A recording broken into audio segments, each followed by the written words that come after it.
des Gédéons. Et ce sont des hommes et des femmes donc, qui placent des Bibles partout, dans les hôtels, les hôpitaux, les écoles, les prisons. C'est un geste très simple, celui de mettre la parole de Dieu entre les mains des uns et des autres. Et des personnes vont ouvrir cette Bible, une nuit d'insomnie dans un hôtel, un moment seul dans une chambre d'hôpital. Et parfois, comme on l'a entendu, leur vie va basculer. Ils rencontrent Christ. Et après avoir entendu ces témoignages, une question se pose naturellement. Et nous? Et moi? Et toi?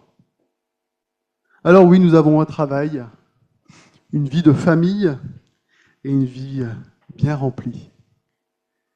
Comment est-ce que nous pouvons participer, nous aussi, à cette mission de Dieu? Alors déjà, on peut devenir un Gédéon, comme on l'a entendu, et demander à rejoindre cette œuvre. Et tout le monde ne peut pas être Gédéon.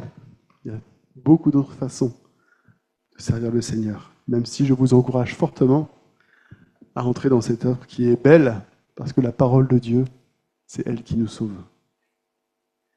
Il y a un an, lors d'un culte mission, nous avons lu ensemble un passage dans Colossiens. Un passage qui nous encourageait à témoigner en Colossiens 4, les versets 2 à 6.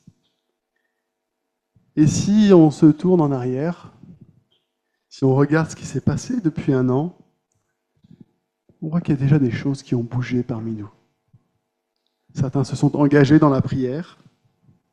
Une œuvre sociale a commencé il y a quelques semaines avec la distribution de repas.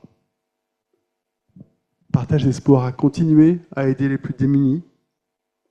Des liens se sont créés avec des personnes qui ne seraient peut-être jamais venues à l'église sans la prière et sans le service. C'est une grande joie. On a vu des choses bouger et le Seigneur agir.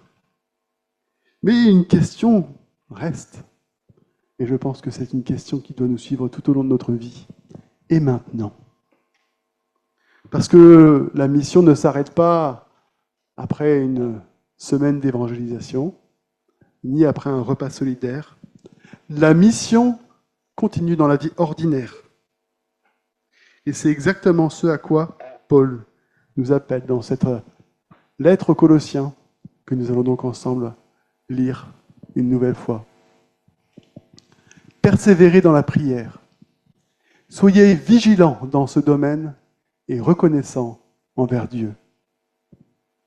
Lorsque vous priez, intercédez en même temps pour nous, afin que Dieu nous donne des occasions d'annoncer sa parole, de proclamer le secret de son plan qui concerne Christ.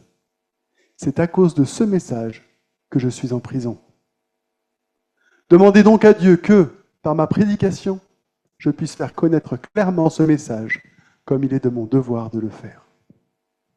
Conduisez-vous avec sagesse dans vos relations avec ceux du dehors, en mettant à profit toute occasion qui se présente à vous.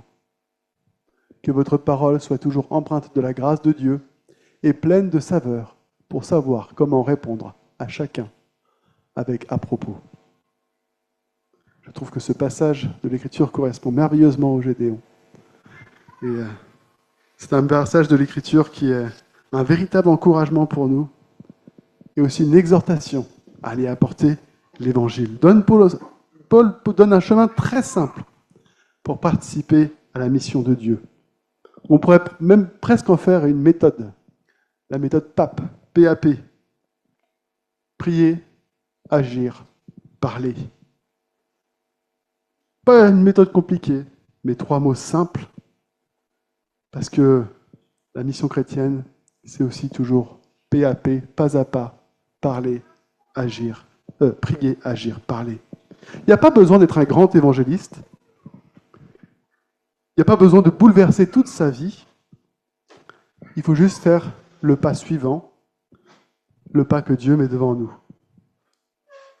Et donc c'est ces trois mots qui vont nous guider au long de ce message. Prier, agir, parler. Prier parce que la mission de Dieu commence d'abord par la prière, et on l'a entendu à travers les témoignages des Gédéons, comment la prière peut faire bouger les choses. Et oui, Paul commence ainsi, pas jetez-vous dehors et allez témoigner, pas sauter sur toutes les personnes qui passent, non. Il dit persévérer dans la prière. Avant toute stratégie, avant toute action, et avant même d'ouvrir la bouche pour parler de l'Évangile, Paul dit priez.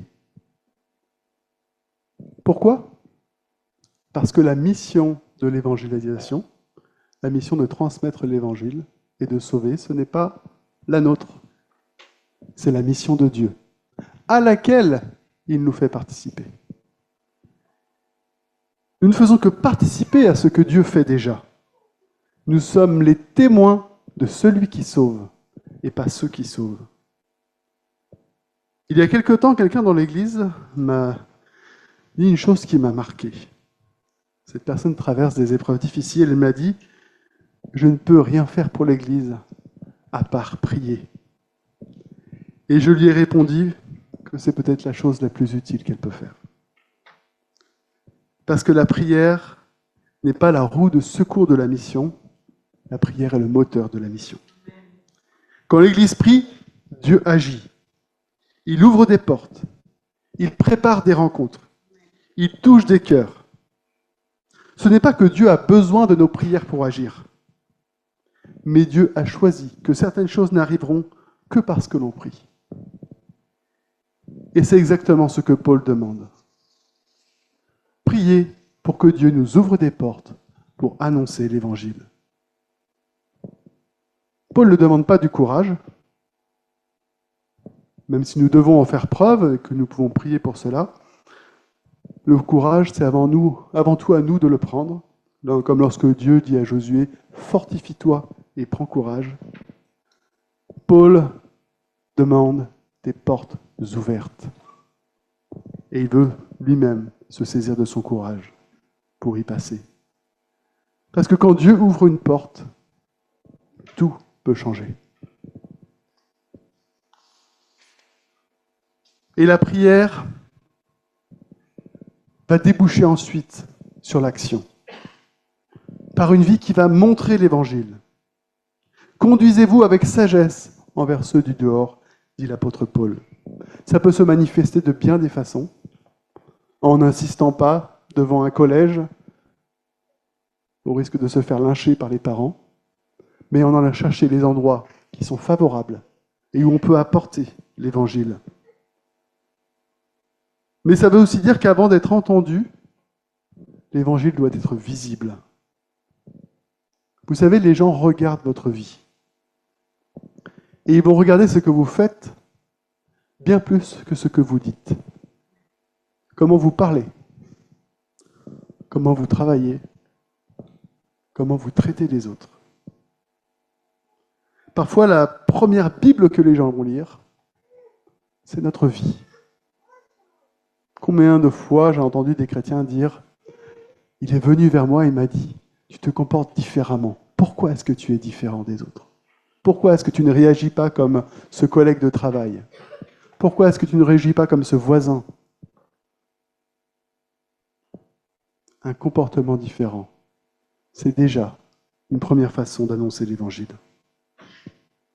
La sagesse, cette sagesse dont l'apôtre Paul parle, ça se voit dans les relations, dans l'attention qu'on porte à l'autre, dans la patience, dans la bonté qu'on peut avoir. Et c'est là, comme je l'ai dit, que quelque chose de beau s'est passé il y a quelques semaines dans notre Église. Le début de ces repas solidaires.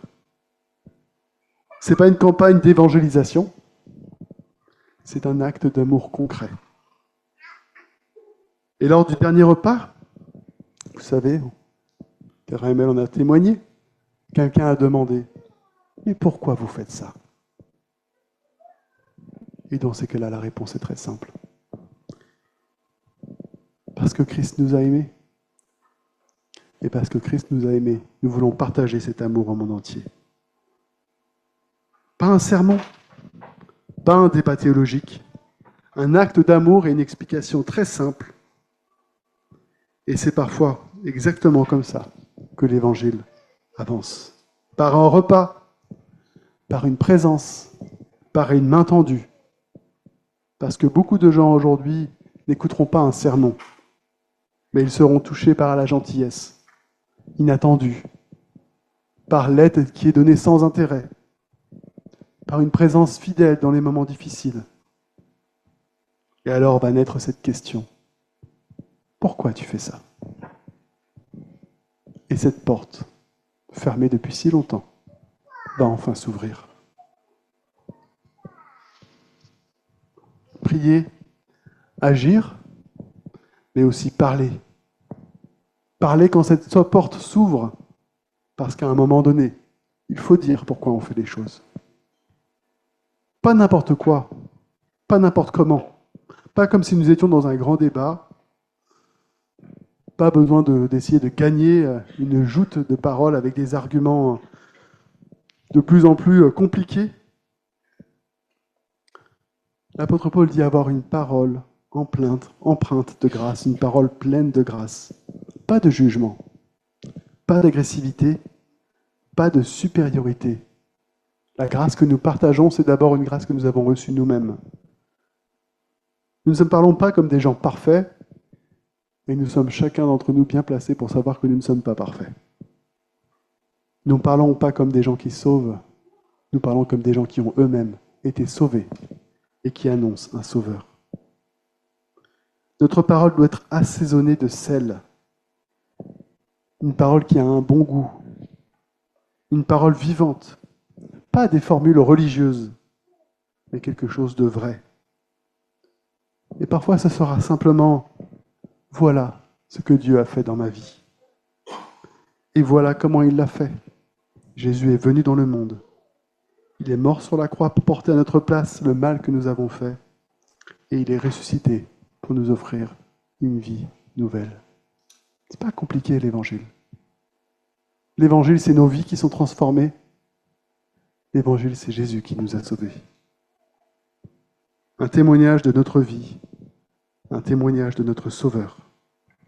C'est simple, et c'est souvent ce qui touche le plus. Alors maintenant, revenons à notre ville, à notre chez nous, Esbly. Parce que la mission, on l'a entendu, c'est pas seulement dans les pays lointains, c'est ici. C'est dans nos rues, dans nos immeubles, dans nos écoles, sur nos lieux de travail.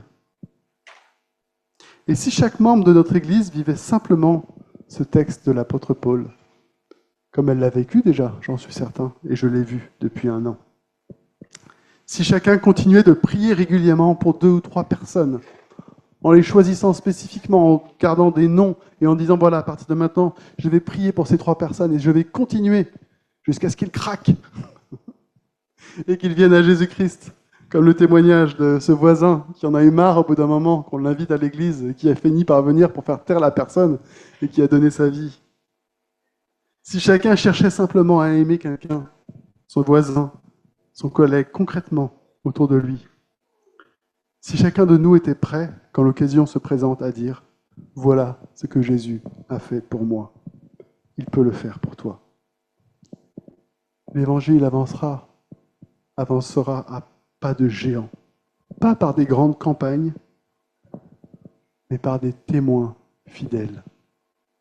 L'histoire de l'Église le montre. Hein. Effectivement, il y a eu des moments extraordinaires où l'apôtre Pierre ou Paul est arrivé dans une ville et il témoignait, il y avait 3000 personnes, 5000 personnes qui se convertissaient d'un coup.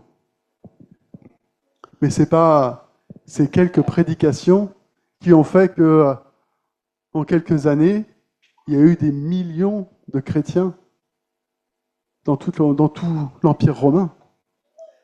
Ça, c'était le point de départ. Et ensuite, ce sont ces chrétiens qui ont répandu l'Évangile, qui s'est multiplié. Parce que quand une personne annonce l'Évangile à 3000 personnes, ça fait 3000 chrétiens. Et quand 3000 personnes annoncent l'Évangile à 30 personnes, ça se multiplie.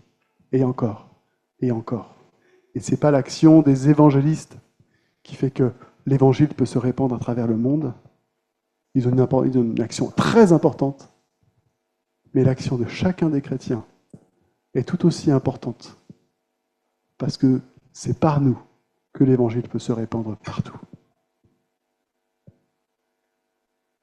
Oui, ces chrétiens, ces croyants ordinaires des premiers siècles, et même de tous ceux à travers les millénaires, qui ont prié, qui ont agi et qui ont parlé.